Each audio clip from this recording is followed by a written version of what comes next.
Assalamualaikum warahmatullahi wabarakatuh. Adik-adik, pada kali ini kita akan belajar mengenai besaran-besaran gerak dan perpindahan. Sebelum kita belajar mengenai besaran-besaran gerak dan perpindahan, mari kita berdoa dulu sesuai keyakinan masing-masing. Berdoa mulai. Berdoa selesai. Besaran-besaran dalam fisika, seperti yang telah dibahas pada pertemuan sebelumnya, bahwa besaran skalar adalah besaran yang memiliki nilai saja, contoh massa, volume, massa jenis, dan suhu. Sedangkan besaran vektor adalah besaran yang memiliki nilai maupun arah, contoh kecepatan, percepatan, gaya, dan momentum. Nah, hal ini akan dibahas pada pertemuan selanjutnya dan juga akan dijelaskan pada slide di bawah. Kali ini kita akan belajar mengenai penjumlahan vektor. Ada beberapa cara dalam penjumlahan vektor. Salah satunya pertama adalah metode jajaran genjang. Bagaimana langkah-langkahnya? Pertama, gambar kedua vektor. Misalkan ada vektor A dan B, gambar. Kedua, di gambar kedua vektor dengan titik pangkal, kedua vektor sama-sama terletak pada satu titik. Nah, ini seperti ini. Kemudian buatlah jajaran genjang dengan menggambarkan dua sisi yang lain sejajar dengan masing-masing vektor. Nah, kemudian misalkan ada vektor C untuk arah ke sumbu Z. Nah, untuk arah ke Z ini, ke utara. Di sini ada B, A, dan B, kemudian C. Nah, kemudian kita gambar resultannya. Misalkan seperti ini. Nah, ini untuk resultan jika hanya ada dua vektor ya, misalnya A dan B. Kemudian resultannya kita tarik dari sini, diagonal jajaran genjang yang terbentuk seperti ini. Nah, kemudian kita gambar garis putus-putus seperti ini. Nah, ini adalah resultnya.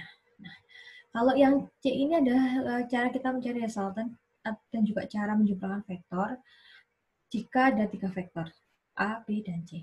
Nah, seperti ini kita gambar sama stepnya seperti yang ini. Kita gambar A, B, kemudian C, kemudian kita tarik vektornya untuk menemukan resultannya di sini. Ini, set, gitu. Nah, ini adalah penjumlahan, ini adalah resultan dari vektor A dan B. Kita lambangkan dengan D. Kemudian bagaimana dengan resultan dari ketiga vektor ini? Seperti itu. Nah, kita gambarkan C, yang sudah kita gambarkan tadi C, kemudian kita tarik sisi diagonalnya, ini set, kemudian sejajar dengan ini vektor D dari yang mana adalah resultan dari vektor A dan B, kemudian kita gambar garis putusnya. Nah, di sini ini R di sini adalah resultan dari D plus C, yang mana D adalah resultan dari A dan B. Kemudian metode yang kedua adalah metode poligon. Pertama, gambar lukislah vektor A, gambar atau lukislah vektor A, kemudian lukis vektor B dengan pangkalnya berada di ujung vektor A. Seperti itu. Kemudian gambar atau lukislah vektor C dengan pangkalnya berada di ujung B. Nah, misalnya seperti ini, kita gambar vektor dengan pangkalnya berada di ujung B. Seperti ini. Nah, misalnya seperti ini. Misalnya ada dua vektor A dan B. Nah, kita buat gambar A, kemudian ujung pangkalnya, kemudian lukis vektor B, gambar atau lukis vektor B dengan pangkalnya berada di ujung A. Nah, seperti ini, set. Nah, resultannya ada ini. Kita set. Dan bagaimana kalau ada tiga vektor A, B, dan C? Nah, seperti ini. Misalkan kita gambar. Sama stepnya, kita gambar vektor A, kemudian pangkalnya B berada di ujungnya A, kemudian kita gambar lagi vektor C dengan pangkalnya berada di ujung B, kemudian kita tarik resultannya. Kita tarik diagonalnya antara A dan C, maka ini adalah resultannya. Seperti itu. Bagaimana menentukan besar dan arah resultan vektor? Pertama, untuk menentukan besar, kita ada rumus ini. R sama dengan akar AB kuadrat plus B kuadrat plus 2AB cos A. Nah, ini caranya. Misalkan ini adalah C sama resultan dari rumus ini, trigonometri ya. Adik-adik masih ingat dengan trigonometri, maka kalau lupa, pelajari lagi trigonometri. Nah, rumus ini didapatkan dari prinsip trigonometri, seperti itu. Kita lihat, misalkan R adalah A kuadrat plus B kuadrat 2AB, 2AB, 2 kali AB, cos alpha. Nah, ini cos alpha di sini.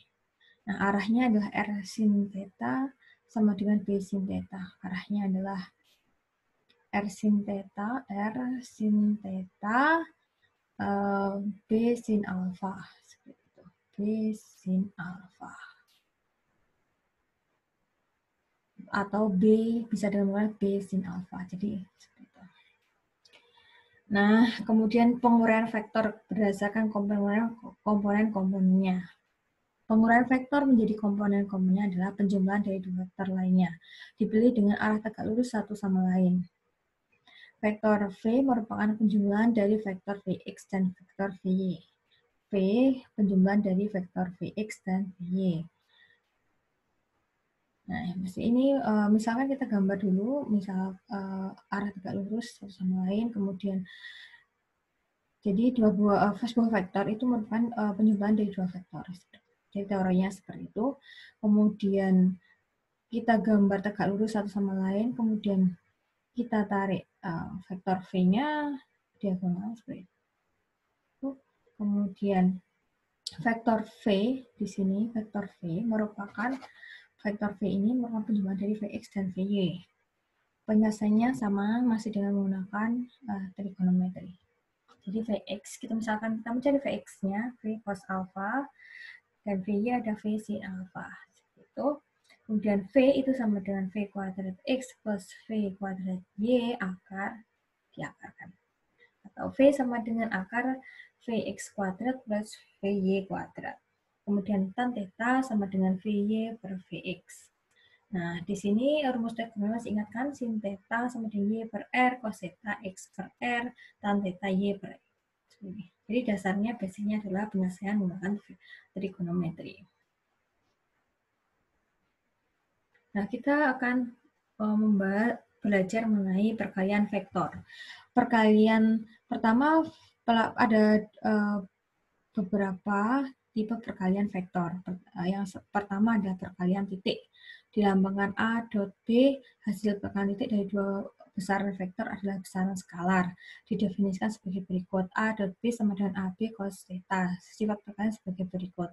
I kali I, J kali J, K kali K sama dengan 1 kali cos 0 derajat sama dengan 1, I kali J, I kali K, J kali K sama dengan 1 kali 1 cos 90 derajat sama dengan 0. Bersifat komutatif, yaitu A dot B sama dengan B dot A.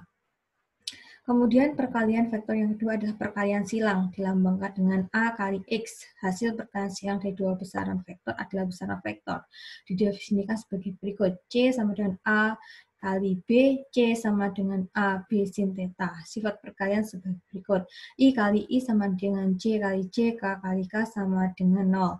I kali J sama dengan K, J kali I sama dengan min K, J kali K sama dengan I, K kali J sama dengan min I, K kali I sama dengan J, I kali K sama dengan min J. Bersifat komutatif yaitu A kali B sama dengan min B kali A. Nah, selanjutnya adalah kita akan belajar mengenai gaya, massa, dan berat secara sekilas ya, untuk mengetahui perbedaan apa sih gaya, massa, dan berat. Nah, gaya dan berat ini adalah besaran vektor, sedangkan massa adalah besaran skalar. Mari kita lihat.